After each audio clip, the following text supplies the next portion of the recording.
오늘 아침에 우리에게 주시는 하나님의 말씀은 에베소서 3장 1절에서 7절까지의 말씀입니다. 이러므로 그리스도 예수의 일로 너희 이방인을 위하여 갇힌 자 된 나 바울이 말하거니와 너희를 위하여 내게 주신 하나님의 그 은혜의 경륜을 너희가 들었을 터이라. 곧 계시로 내게 비밀을 알게 하신 것은 내가 먼저 간단히 기록함과 같으니 그것을 읽으면 내가 그리스도의 비밀을 깨달은 것을 너희가 알 수 있으리라. 이제 그의 거룩한 사도들과 선지자들에게 성령으로 나타내신 것 같이 다른 세대에서는 사람의 아들들에게 알리지 아니하셨으니 이는 이방인들이 복음으로 말미암아 그리스도 예수 안에서 함께 상속자가 되고 함께 지체가 되고 함께 약속에 참여하는 자가 됨이라. 이 복음을 위하여 그의 능력이 역사하시는 대로 내게 주신 하나님의 은혜의 선물을 따라 내가 일꾼이 되었노라. 아멘. 이제 사도 바울이 에베소서 3장에 와서 자기가 계시로 받은 복음이 어떤 것인가를 말씀을 합니다. 2절, 3절을 보시면요. 너희를 위하여 내게 주신 하나님의 그 은혜의 경륜을 너희가 들었을 터이다. 하나님의 은혜의 경륜, 하나님이 세계를 지금 경영해 가시는 손길, 기업의 CEO가 회사를 경영하듯이 역사의 주인이신 하나님이 세계를 경영하시는 손길을 너희가 들었을 것이다. 성경에는 기록되어 있지 않지만 무엇인가 이 에베소 교인들에게 사도 바울이 사전 정보를 주었다라는 얘기죠. 3절을 보시면요. 곧 계시로 내게 비밀을 알게 하신 것은 내가 먼저 간단히 기록함과 같으니. 뒤에 뭐라 그랬습니까? 그것을 읽으면 내가 그리스도의 비밀을 깨달은 것을 너희가 알 수 있으리라. 그러니까 사도 바울이 편지나 어떤 글을 통해서 에베소 교인들에게 하나님이 자기에게 주신 계시의 비밀을 미리 얘기했었다라는 거예요. 그 알려줬었던 바로 그 정보를 지금 환기시켜 주는 것입니다. 그 계시의 내용이 어떤 것이냐? 좁게 보면은 3장 6절이고요.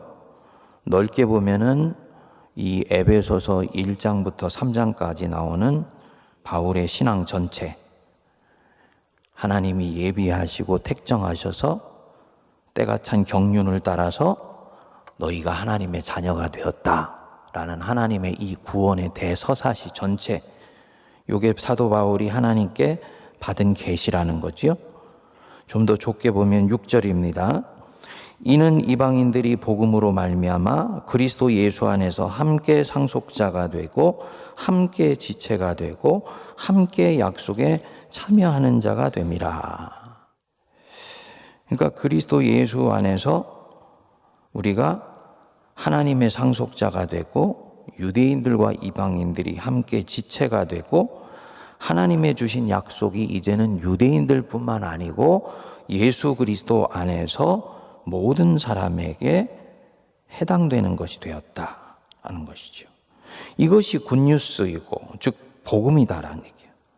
그리고 이 소식이 창세전부터 예비되었는데 때가 찬 경륜을 따라서 마침내 예수 그리스도를 통해 성취되었다.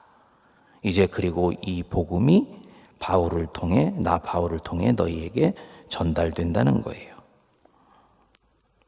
그럼 나 또한 이 복된 소식은 어떻게 알게 된 것이냐? 3절 말씀처럼 계시를 통해 비밀로 알게 해주신 것이다 하는 거죠. 이 대목이 오늘 좀 묵상해 볼 대목입니다. 6절의 이 내용, 이방인이 있는데 복음으로 말미암아 그리스도 예수 안에서 내가 하나님의 상속자가 되고 이방인들이 유대인과 함께 지체가 되고 함께 약속에 참여한 자가 되었다라는 이 소식이 계시를 통해서 사도 바울에게 비밀로 전달된 것이다.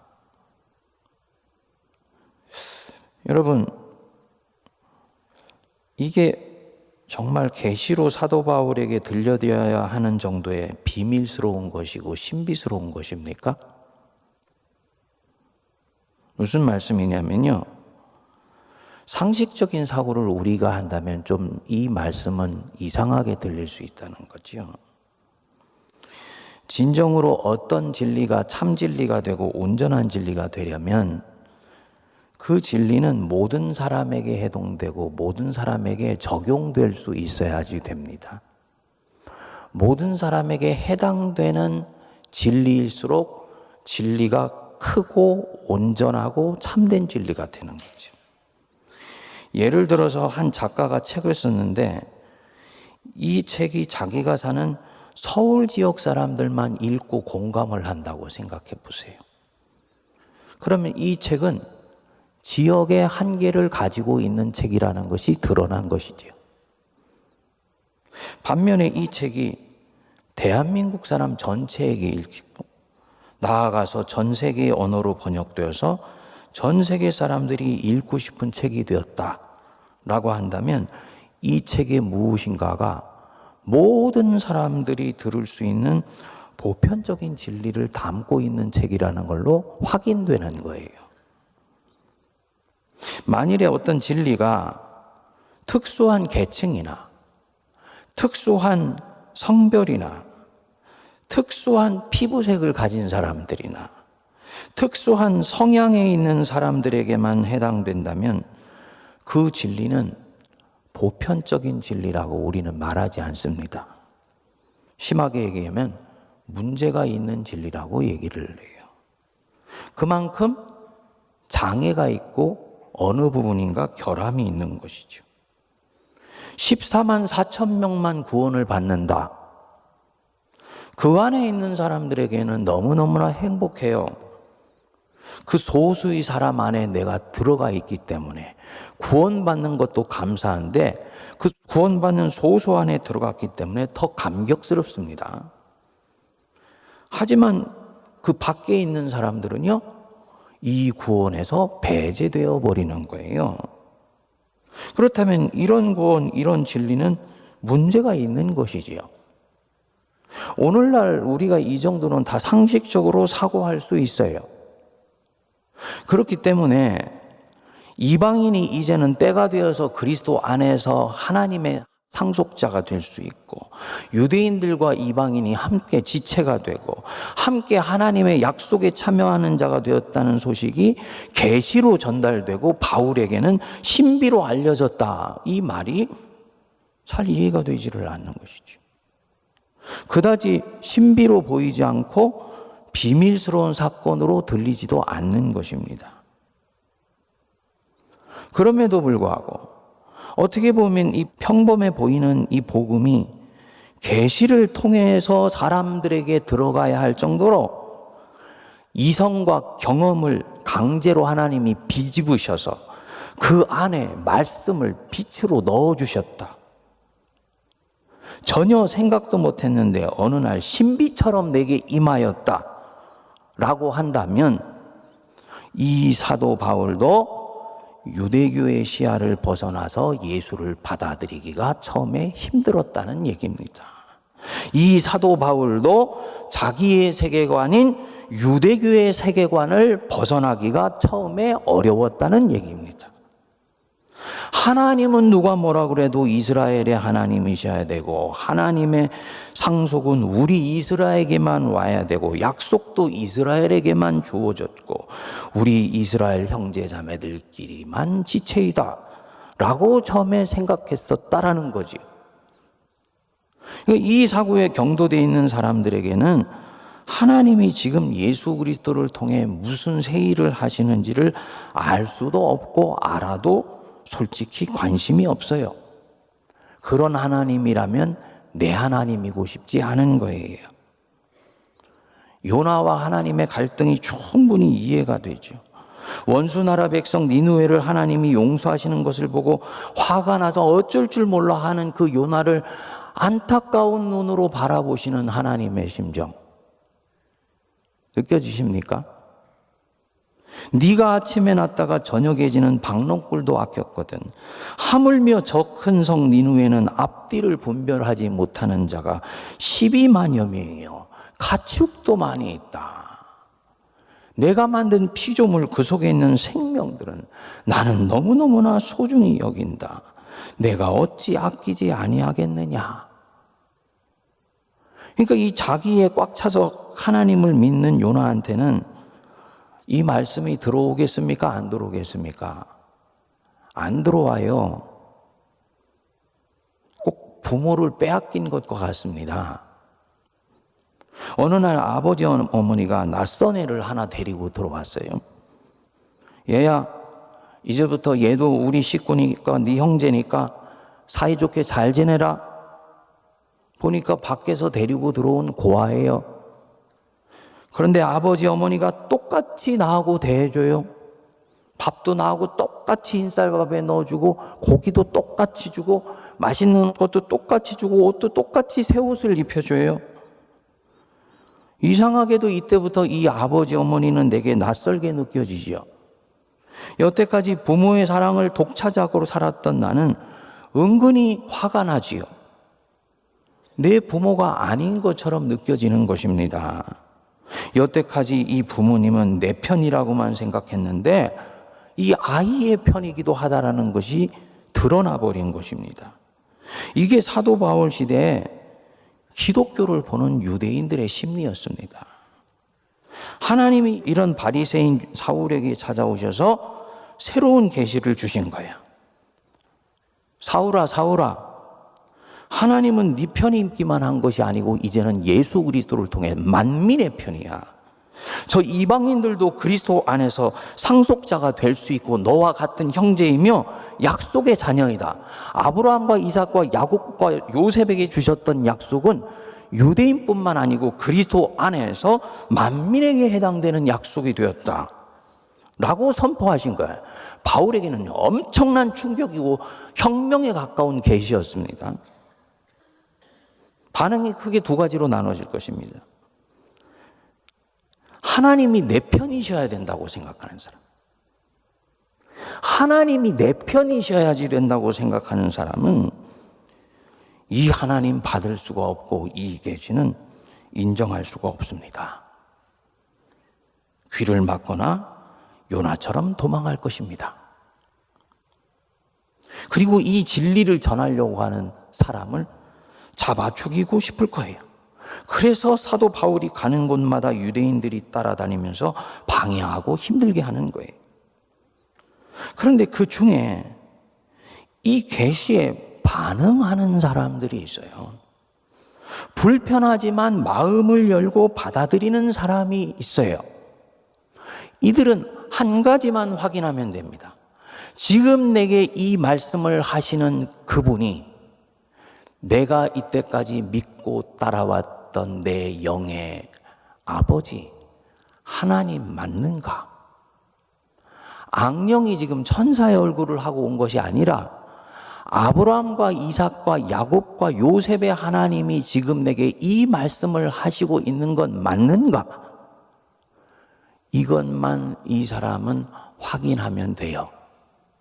그리고 그 하나님 맞다면 이 사람은 불편하지만 마음을 열고 이 계시의 말씀을 받아들입니다. 왜일까요? 하나님이 내 편이셔야 된다고 생각하는 것이 아니고 내가 하나님의 편이어야 된다고 믿고 살아가고 있기 때문이에요. 하나님이 내 편이셔야 되는 것이 아니고 피조물이고 코로 숨쉬는 자이고 허물과 죄로 죽었던 나를 살리신 그 하나님을 이제 내가 어떤 일이 있더라도 주님으로 섬기고 살기로 내가 결심했기 때문이에요. 그러면 나는 그 입에서 나오는 말씀이 때로는 내게는 낯설고 때로는 불편하고 때로는 내 문화와는 다르고 때로는 통념을 벗어난다 할지라도 그 말씀을 가지고 몸부림치기 시작할 것입니다. 그리고 이 사람은 이제부터 고아로 들어온 이 아이를 내 형제로 받으려고 할 거예요.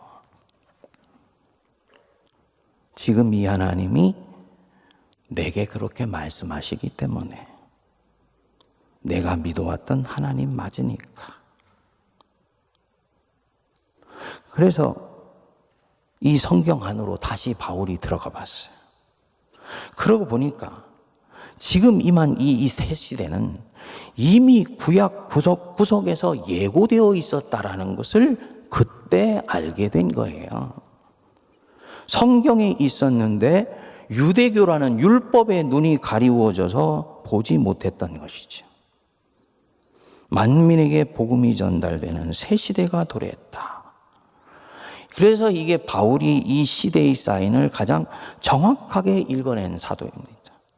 이때부터 이방인에게 복음을 증거하는데 바울이 복음의 걸림돌이 되는 것은 하나씩 하나씩 걷어내요.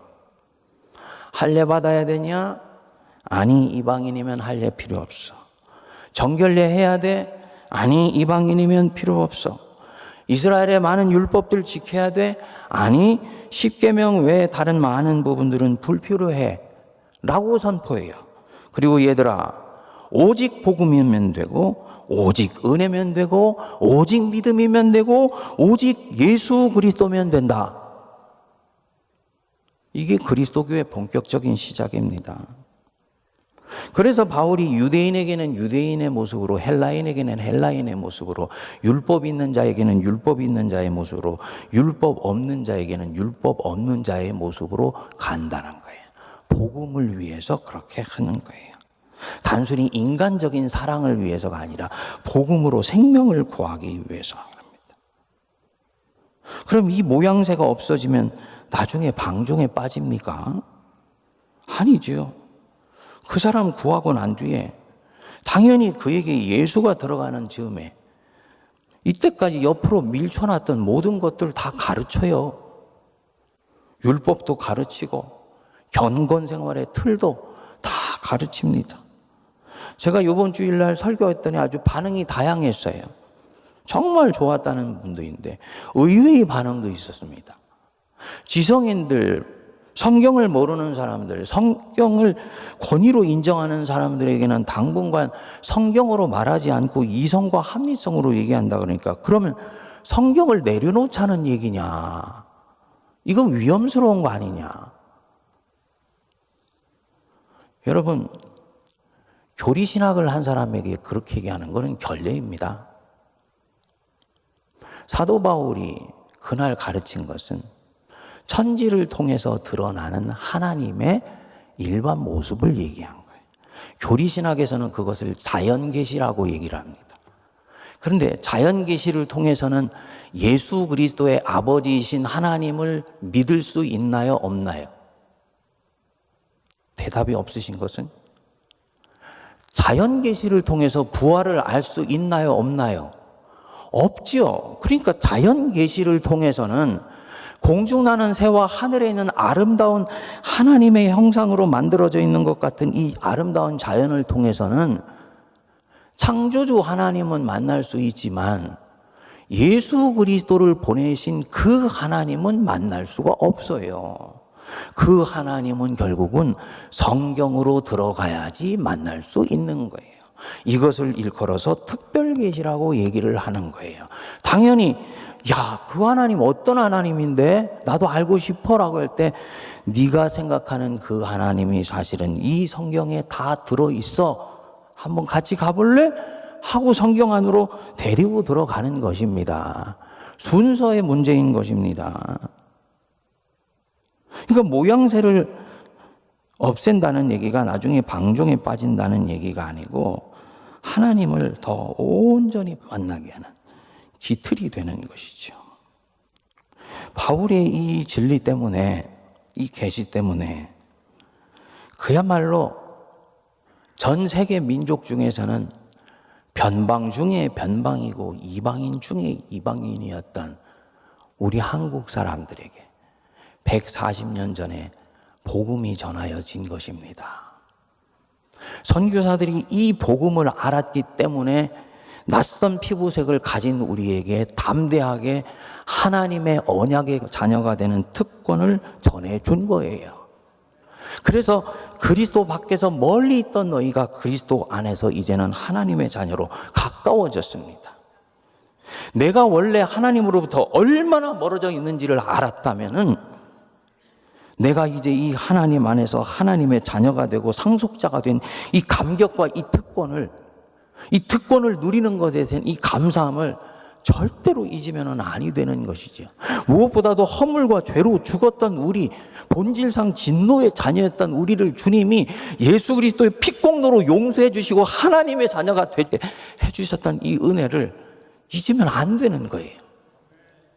근데 140년이 지났는데 이 한국교회와 성도들이요, 어느새 유대인이 되어버렸어요. 어느새 유대인이 되어버렸어요. 복음의 모든 경계를 허물어뜨려 주셨기 때문에 우리가 이 복음을 만날 수 있었는데, 어느새 우리 한국 기독교는 자꾸 복음의 제한을 두고 자꾸 틀을 만듭니다. 복음을 자꾸 규격 안에 넣습니다. 복음이 들어가기 위해서 자꾸 어떤 전제나 조건들을 자꾸 만드는 거예요.